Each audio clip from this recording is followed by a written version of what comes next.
Morning students, how are you? Okay, और last chapter तक हो गया सब कुछ। स्टेट्स ऑफ मैटर, एक्सपेरिमेंट्स किए उसके, किस किस बच्चों ने किए, सारे एक्सपेरिमेंट्स किए जो जो उस टॉपिक से रिलेटेड थे। कुछ एक्सपेरिमेंट्स घर में करने थे, कुछ कैट्स के सामने करने थे, तो वो सारे एक्सपेरिमेंट्स करके आई होप सबको वो चैप्टर क्लियर हो गया होगा। पूरा सॉलिड लिक्विड गैस के states, expansion contraction, physical chemical changes, सब कुछ क्लियर है। तो अब हम नया चैप्टर शुरू कर रहे हैं, air and water, L8 air and water. और कुछ कुछ आप लोगों को ये जो नेम्स में दिखती हूँ उनको देख के लगता है ऐसे वाले टॉपिक्स हमने पुरानी क्लासेस में किए हुए हैं बहुत सारे, खास करके इंग्लिश की ग्रामर में, साइंस में, मैथ्स में, सब चैप्टर्स मोस्टली जो नेम्स होते हैं वो सेम होते हैं बच्चा। थोड़ा सा जो फर्क होता है वो ये होता है क्लास वाइज वो थोड़ा उसमें जो कंटेंट जो चीजें होती हैं उसमें बढ़ जाती है, बट टॉपिक नेम सेम होता है। तो हमने सॉलिड लिक्विड गैस जो हमने लास्ट चैप्टर किया था वो भी चैप्टर हमने पहले क्लास 4 में किया हुआ है। अब जो ये नया चैप्टर स्टार्ट करने जा रहे हैं हम एयर एंड वाटर, ये भी हमने क्लास 3 में तो नहीं, हाँ क्लास 4 में मैंने आपको ये चैप्टर करवाया है। तो पहले हम एयर कवर करेंगे, एयर रिलेटेड जो भी चीजें रिक्वायर्ड है आपको जो साइंस में एयर रिलेटेड पता होना चाहिए वो वाले टॉपिक्स कवर करेंगे। फिर हम मूव करेंगे वाटर पे। और जितने भी चैप्टर्स मैं करवा रही हूँ प्लीज इस बात का ध्यान रखो कि साइंस में लर्न करने से ज्यादा अच्छा है जो आपकी हैंड्स ऑन ट्रेनिंग्स हैं, जो चीजें आप अपने हाथ से खुद करके देख रहे हो, जो आप कैट्स को क्लास में लाइव करते हुए देख रहे हो, जो आपकी बुक्स में साइंस कॉर्नर वाली आपकी क्रिएटिव कॉर्नर वाली एक्टिविटीज हैं, जितना उनको करके वीडियोस बना के भेजोगे उतना हमें लगेगा कि आपको वो चीजें अच्छे से क्लियर हुई हैं, वो आपको कॉन्सेप्ट क्लैरिटी, आपके दिमाग में वो चीजें बैठ गई हैं और वो चीजें आपको हमेशा के लिए याद हो जाएंगी। तो वो चीजें दिमाग में याद रख के ही हर चीज को लर्न करना है, बिना सोचे समझे लर्न नहीं करना। तो ठीक है, अब हम नया चैप्टर शुरू करते हैं, इंटरेस्टिंग और विद फुल ऑफ एक्सपेरिमेंट्स। इस चैप्टर में जितने एक्सपेरिमेंट्स हैं आई डोंट थिंक कि पूरी बुक में किसी भी चैप्टर में एयर और वाटर के अलावा एक्सपेरिमेंट होंगे, क्योंकि इसमें आपको प्रॉपर्टीज ऑफ एयर के एक्सपेरिमेंट बहुत चीजें करनी पड़ेगी, तो इट विल टेक टाइम। तो हम शुरू करते हैं एयर से। जैसे कि आपके हर चैप्टर में पहले एक वार्म अप एक्सरसाइज होती है, एक ऐसी एक्टिविटी होती है जो आपको वो इस चैप्टर से इंट्रोड्यूस करवाती है, वो वाली करते हैं पहले। चलो please come to page 85 with your pencils. Air and water, इसमें सबसे पहले इस चैप्टर में आपको कवर करना है एयर और लेयर्स ऑफ एटमॉस्फेयर। मैंने पिछले कुछ चैप्टर्स में आपको आई थिंक 3 और 4 रिकॉर्डिंग्स पहले इंट्रोड्यूस किया था एटमॉस्फेयर वर्ड। वो एटमॉस्फेयर, व्हाट इज एटमॉस्फेयर, हम इस चैप्टर में अंडरस्टैंड करेंगे कि एटमॉस्फेयर में कौन कौन सी लेयर्स सराउंड करती है, वो सब कुछ इसमें क्लियर होगा। हमारा एयर का कॉम्पोजिशन क्या होता है, मतलब हमारी एयर जो है, जो गैसेस से बनी हुई है, उसमें किन किन गैसेस का मिक्सचर है और किन किन गैसेस को कंबाइन करके वो एयर बनी है। डिफरेंट, हम सारी एयर की प्रॉपर्टीज को लर्न करेंगे। हम करेंगे इम्प्योरिटीज, वाटर और उसकी इम्प्योरिटीज के बारे में, जो जो पानी में गंदगी है या जो जो इम्प्योरिटीज हमें प्योर वाटर क्यों नहीं मिलता, और different method used in separation of soluble. कुछ कुछ एक्सपेरिमेंट्स, कुछ कुछ साइंटिफिक तरीके, प्रोसीजर्स, जिनको हम साइंटिफिक प्रोसीजर्स को हम एक्सपेरिमेंट्स कहते हैं। किन किन एक्सपेरिमेंट से आप सॉल्युबल इम्प्योरिटीज और इनसॉल्युबल इम्प्योरिटीज, क्योंकि हम वर्ड सॉल्युबल पढ़ चुके हैं लास्ट चैप्टर में, तो जो ऐसी इम्प्योरिटीज जो पूरी पानी में मिक्स हुई होती है और ऐसी इम्प्योरिटीज जो पानी में मिक्स नहीं होती, उनको हम किस किस तरीके से पानी से क्लियर कर सकते हैं और पानी को हम प्योर कर सकते हैं। और क्या करेंगे, पानी को प्योर करने के डिफरेंट मेथड्स। तो ये सारे टॉपिक्स इस चैप्टर में कवर होंगे हमारे। पहला है air and water are necessary for the survival of living beings. ठीक है, सबको पता है पानी और हवा बहुत इंपॉर्टेंट है जिंदा रहने के लिए, सर्वाइव करने के लिए, किसी भी ह्यूमन बीइंग, एनिमल्स और इवन प्लांट्स के लिए। Look at the pictures of activities. ये जो जो एक्टिविटीज ये ह्यूमन बीइंग्स कर रहे हैं उन एक्टिविटीज का नेम लिखो और इनको इस एक्टिविटी के लिए क्या नीडेड है, एयर या वाटर। तो आपको कभी कोई चैप्टर, अभी तो मैम आपको पहले नेम बता देती है चैप्टर का, अगर कोई टीचर आपसे या कोई भी जो आपको पढ़ाने लगा है वो आपको कुछ ऐसी एक्टिविटी पूछे और आपसे पूछे कि आप गेस करो कि आपको कौन सा चैप्टर स्टार्ट करवाया जा रहा है। फॉर एग्जाम्पल मैं आपको कुछ पिक्चर्स दिखाऊं जिसमें एक पिक्चर में मम्मा खाना कुक कर रही है, एक पिक्चर में कुछ बच्चे बाहर खेल रहे हैं या कोई लेडी एक्सरसाइज कर रही है, एक पिक्चर में विंडमिल का डायग्राम है, सबको पता है विंडमिल, सिखाया बताया हुआ है, और एक पिक्चर में एक बच्चा स्विमिंग कर रहा है। और आपको बोला जाए कि इन पिक्चर्स को देख के ये बताओ कि इन पिक्चर्स में जो भी एक्टिविटीज हो रही हैं उसमें किस चीज की नीड हो रही है।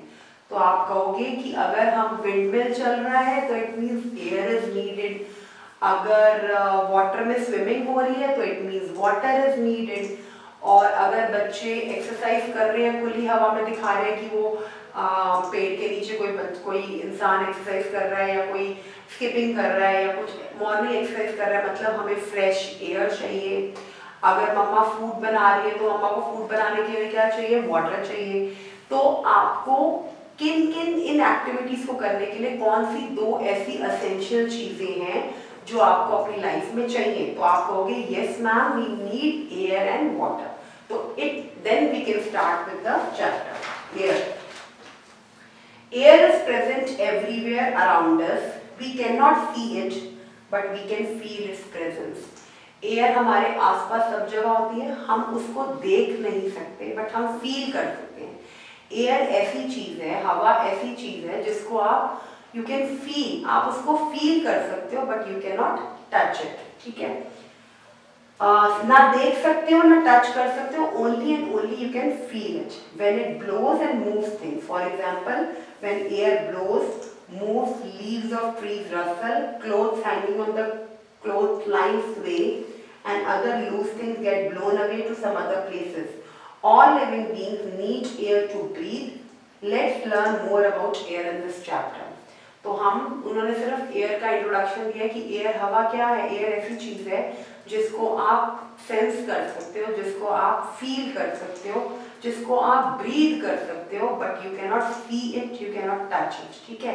और एयर से कौन कौन सी चीजें होती हैं, आपके क्लोथ सूखते हैं, आपको ठंडी हवा मिलती है, यू फील फ्रेश और you can blow anything.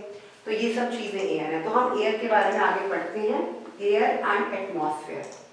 A thick envelope of air that surrounds the अर्थ। जो थिक एनवलप है जो अर्थ को सराउंड करता है, that is called atmosphere. A thick layer of air, a thick envelope of air. Envelope क्या होता है, एक कवर, एक लिफाफा जिसमें कोई चीज डाल के रखते हैं। एनवलप होता है ना, मनी डालते हैं पापा, या कोई चीज किसी भी लेटर डालते हैं, कार्ड डालते हैं। तो air is nothing, a thick envelope that surrounds the earth atmosphere, that surrounds the earth. एक thick envelope of air जो एक मोटा एक आप लगा लो लिफाफा जिसने एक अर्थ को थिक लेयर से कवर किया हुआ है। That thick layer of thick envelope of air जो अर्थ को सराउंड कर रहा है is called atmosphere. अब आप एयर में सबसे पहले पढ़ोगे एटमॉस्फेयर। पहले तो आपने एयर के बारे में पढ़ लिया, अब पढ़ोगे एटमॉस्फेयर।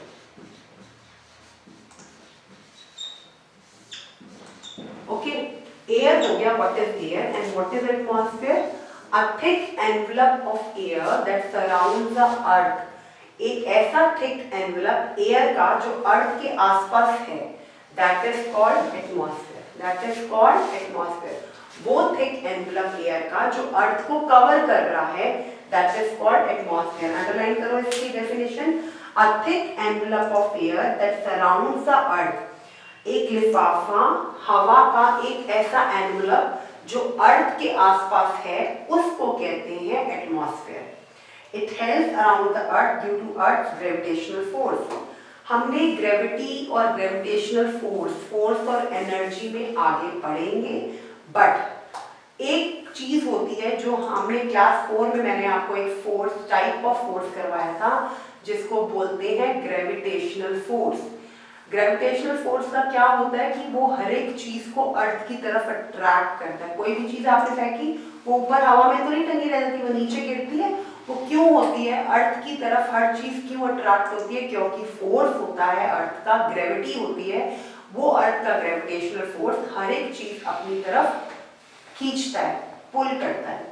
तो जो ये एटमॉस्फेयर है ये अर्थ के आसपास क्यों है? Because of gravitational force of the earth. ये अर्थ के आसपास क्यों है atmosphere? Because of the gravitational force of the earth. The atmosphere is a mixture of gases. इस एटमॉस्फेयर में गैसेस का मिक्सचर है। कौन कौन से? Oxygen, nitrogen. कौन कौन सी गैसेस है? देखो, oxygen,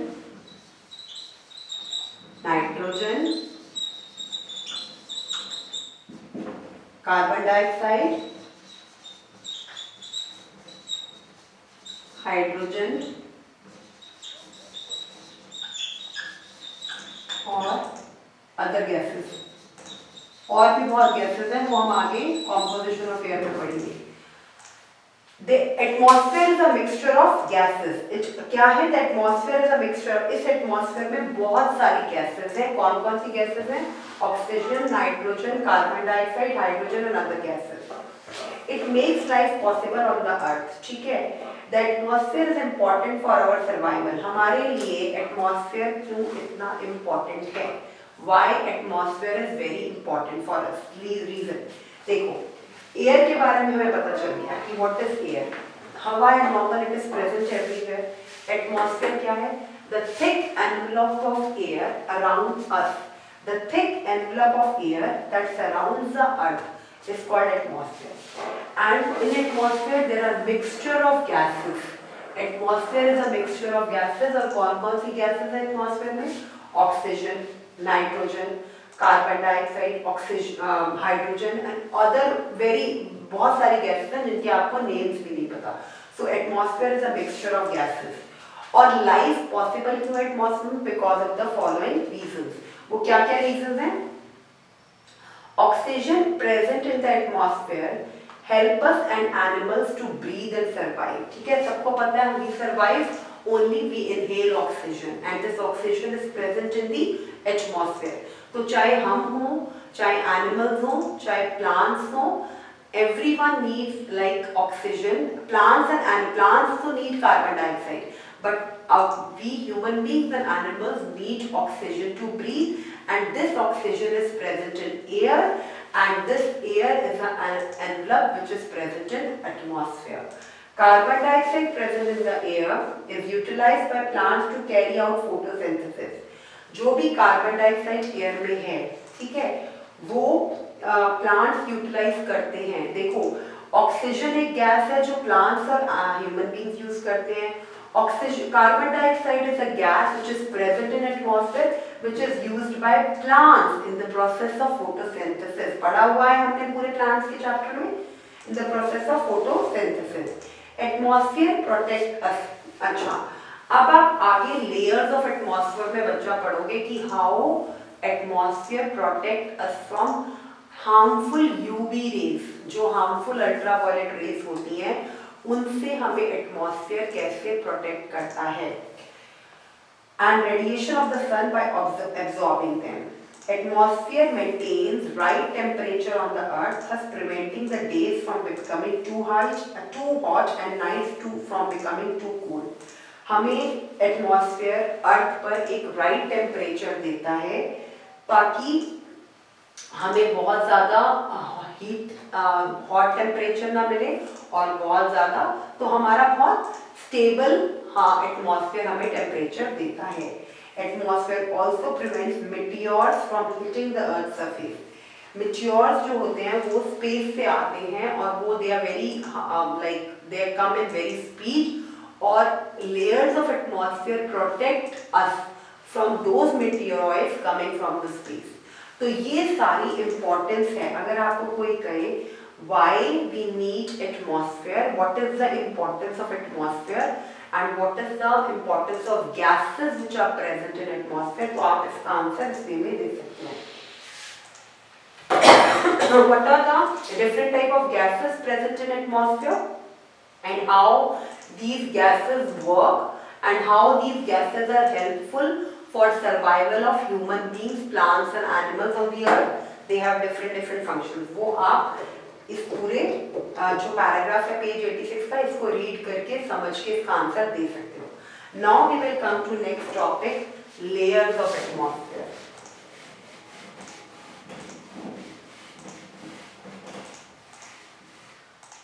Okay. Layers of atmosphere. Okay. Next topic is layers of atmosphere. The atmosphere is divided into 5 different layers. अब हमारा एटमॉस्फेयर 5 डिफरेंट लेयर्स में डिवाइडेड है. Troposphere, stratosphere, mesosphere, thermosphere, exosphere और फिर स्पेस. देखो ये अर्थ है, this is your earth, earth surface है ये.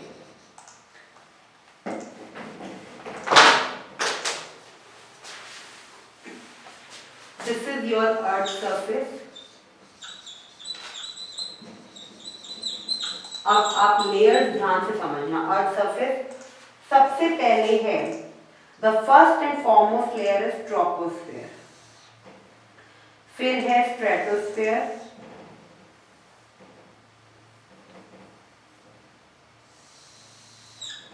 देन देन स्ट्रेटोस्फेयर के बाद मीसोस्फेयर, मीसोस्फेयर के बाद थर्मोस्फेयर, थर्मोस्फेयर के बाद exosphere. So these are different layers of atmosphere. Okay? ये हमारा अर्थ सरफेस है. अर्थ सरफेस के बिल्कुल ऊपर, the first and the top, first and the foremost layer, अर्थ के बिल्कुल पास is troposphere, then it is stratosphere, then it is mesosphere, then it is thermosphere and last one is your exosphere. Okay? अब हमें इनकी position पता होनी चाहिए कि earth surface से कौन सी लेयर कहाँ पे है और कितनी दूर और कहाँ पे लोकेटेड है, और इन लेयर्स ऑफ एटमॉस्फेयर के अलग अलग what are the importance of these layers of atmosphere for our earth and for our survival. पहला वन है ट्रोपोस्फेयर. यहाँ पे है troposphere. Okay, first layer is troposphere. 5 layers है, tropo, strato, meso, thermo, exosphere. Tropo, strato, meso, third one meso, यहाँ पे meso first one, second, third meso, thermo, fifth one is exosphere. ठीक है, 5 layers of atmosphere. Troposphere. The troposphere forms the first and the innermost layer of the atmosphere. Troposphere जो है सबसे पहली और सबसे अंदर वाली लेयर है एटमॉस्फेयर की. This layer is nearest to the ground. Earth surface के, जमीन से, धरती से सबसे पास है and contains the air that we need for our survival. Troposphere में ऑक्सीजन, एयर वो प्रेजेंट होती है that we need for our survival. This is the nearest layer to the earth surface. This is the nearest, सबसे पास धरती के, जमीन के ये वाली लेयर है and it contains the air which human beings and animals need for breathing. Second है स्ट्रेटोस्फेयर.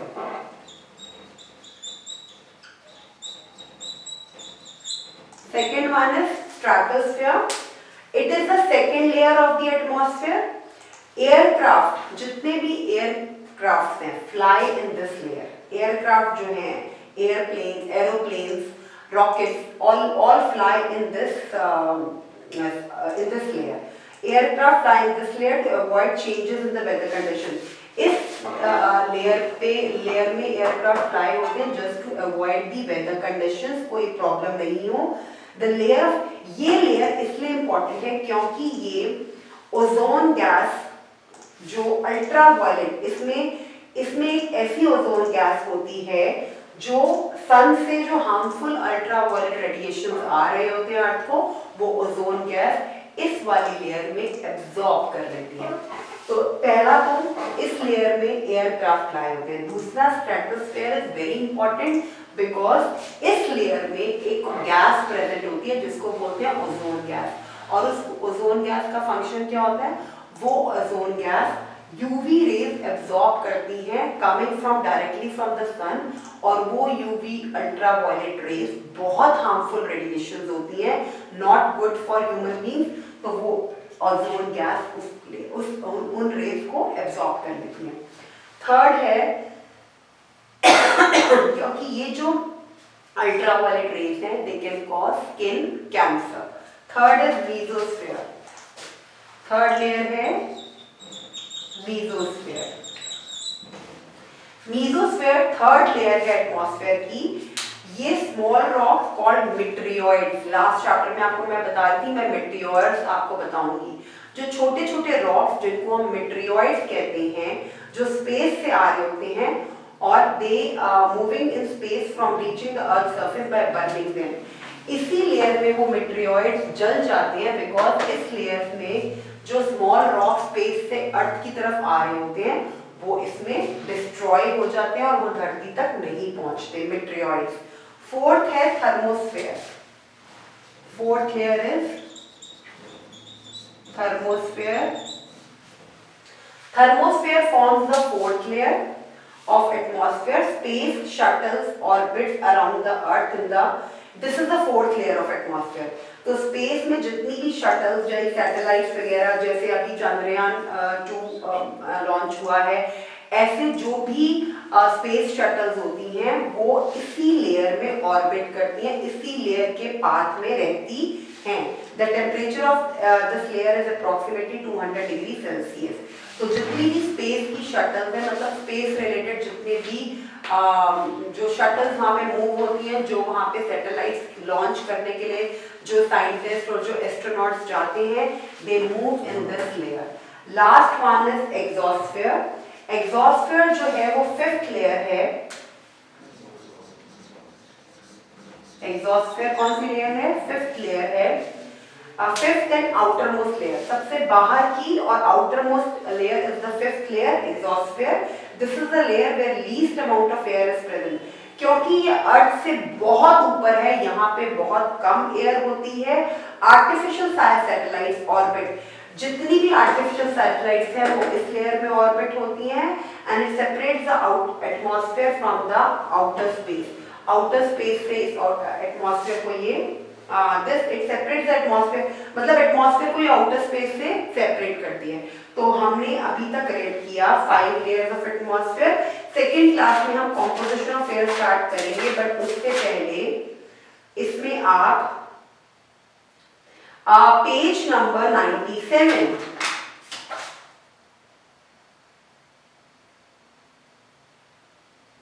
ओके, हमारा जो है बेटा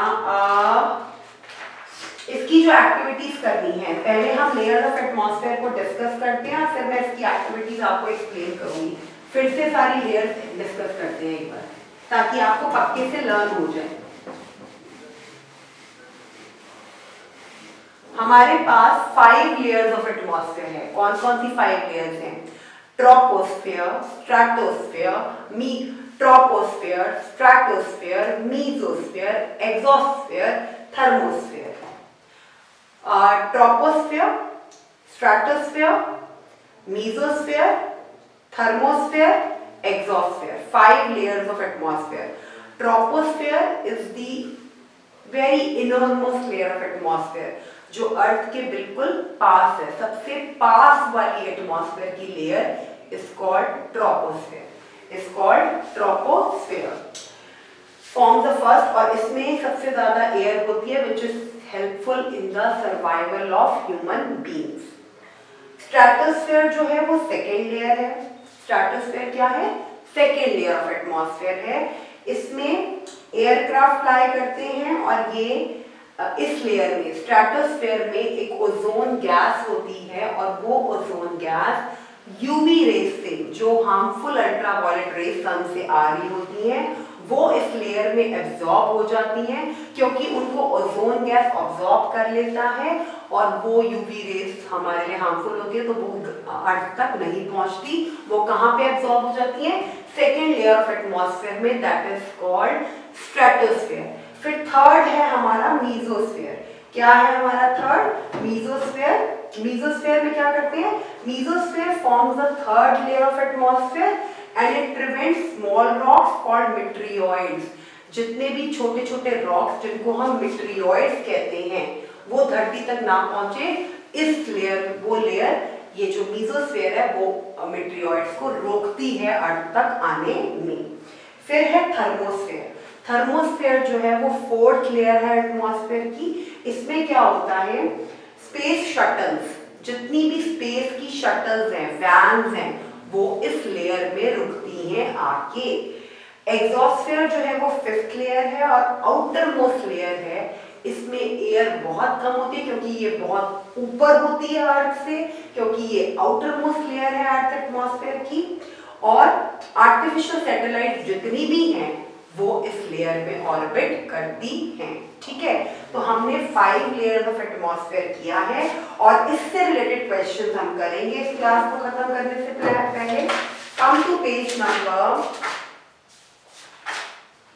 97। इसमें आपके पास लेयर्स ऑफ एटमॉस्फेयर के कुछ एक डायग्राम बना हुआ है और उससे रिलेटेड क्वेश्चंस हैं। Given below is the diagram showing different layer of atmosphere का डायग्राम है और उसके बाद आपको लेबल करना है ईच लेयर करेक्टली। तो inner most will be troposphere, first layer, second layer is stratosphere, third layer is mesosphere, fourth layer is thermosphere and fifth layer is exosphere. Which layer separates the atmosphere from the outer space? कौन सी layer जो atmosphere को outer space से अलग करती है? सबसे ऊपर वाली, दैट इज कौन सी? एग्जॉस्फेयर। कौन सी करती है? एग्जॉस्फेयर। अब आप मुझे आंसर देना, ठीक है? Which layer prevent meteoroids? Which layer prevent meteoroids? Meteoroids क्या है? Rocks, small rocks coming from the space, from reaching the earth's surface by burning them. किस लेयर में ये meteoroids destroy हो जाते हैं और वो अर्थ सरफेस तक नहीं पहुंचते?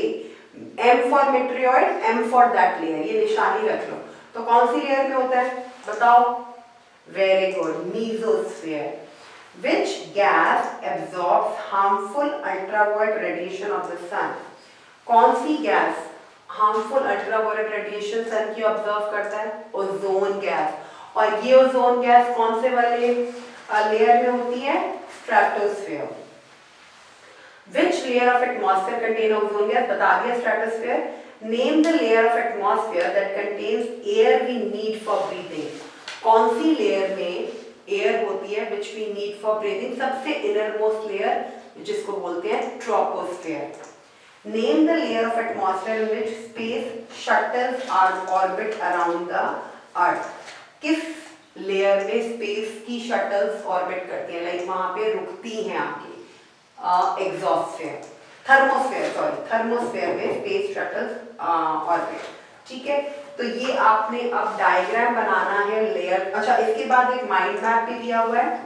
Based on your understanding of concepts learned, complete the mind map shown as web chart. Page 97 के दोनों पार्ट्स कर सकते हो आप इस क्लास के बाद। और एक मॉडल भी बनाना है लेयर्स ऑफ एटमॉस्फेयर का। तो आपने एक पेज 97 के ऊपर जो फिलअप्स दिए हैं, जो मैंने अभी आपसे डिस्कस किए हैं, वो बुक में करने हैं। इनफैक्ट वो मैंने आपको अभी साथ साथ डिस्कस कर दी है, तो अब आप लिख सकते हो। माइंड मैप सबको बनाना आता है। आपने पांचों लेयर्स ऑफ एटमॉस्फेयर के नेम्स लिखने हैं और कौन सी लेयर, फर्स्ट लेयर कौन सी होती है? Troposphere, second layer stratosphere, mesosphere is third layer, thermosphere is fourth layer और फिफ्थ लेयर हो जाएगी एग्जॉस्फेयर। तो इससे आपका वो माइंड मैप पूरा क्लियर हो जाएगा। तो पेज 97 के दोनों क्वेश्चन हो जाएंगे आपके और आपका होगा पेज 100 लेयर बनेगा। प्लीज कैट सी ये बहुत इंपॉर्टेंट है, ये मॉडल बना के वीडियो सेंड करेंगे कि इन्होंने लेयर्स ऑफ एटमॉस्फेयर का मॉडल किस तरह से बनाया है। कोई कॉटन से बनाता है, कोई फॉइल पेपर से बनाता है, कि आपने जो लेयर्स ऑफ एटमॉस्फेयर दिखाई है अर्थ सरफेस पे, वो आपने कौन सी चीज को यूज करके बनाई है। तो ये आप सब अपना दिमाग लगा के अलग अलग तरीके से इसका एक मॉडल बनाओगे, ठीक है। तो अब नेक्स्ट क्लास में we will start composition of air से बच्चा हम स्टार्ट करेंगे। उससे पहले लेयर्स ऑफ एटमॉस्फेयर की रीडिंग, एटमॉस्फेयर में कितनी लेयर्स हैं, उनके नेम्स क्या हैं, उनकी फंक्शनिंग और उनकी पोजीशन क्या है, मतलब अर्थ सरफेस से कौन सी लेयर दूर है, कौन सी पास है, ये सब चीजें, प्लस वहां पे क्या क्या चीजें होती हैं, कहाँ पे स्पेस शटल ऑर्बिट करता है, कौन सी लेयर ओजोन गैस ऑब्जॉर्ब करती है, कौन सी लेयर को में आर्टिफिशियल सैटेलाइट्स होती हैं, कौन सी लेयर आपके अर्थ एटमॉस्फेयर से बहुत दूर है, कौन सी लेयर अर्थ के बहुत पास है और उसमें वो एयर है which we need for breathing. तो ऐसी ऐसी चीजें आपको माइंड में बिल्कुल सेट हो जाए और मॉडल बनाओगे और माइंड मैप कर पेज 97 के दोनों होमवर्क असाइनमेंट बुक में, ठीक है। मॉडल बना के तो पूरी वीडियो बना के सेंड करेंगे। तो नेक्स्ट क्लास में हम इसी चैप्टर का शुरू करेंगे, कॉम्पोजिशन ऑफ एयर और प्रॉपर्टीज ऑफ एयर। ये दो टॉपिक्स हमारे होंगे नेक्स्ट क्लास में, ठीक है। चलिए, ओके, बाय फॉर नाउ।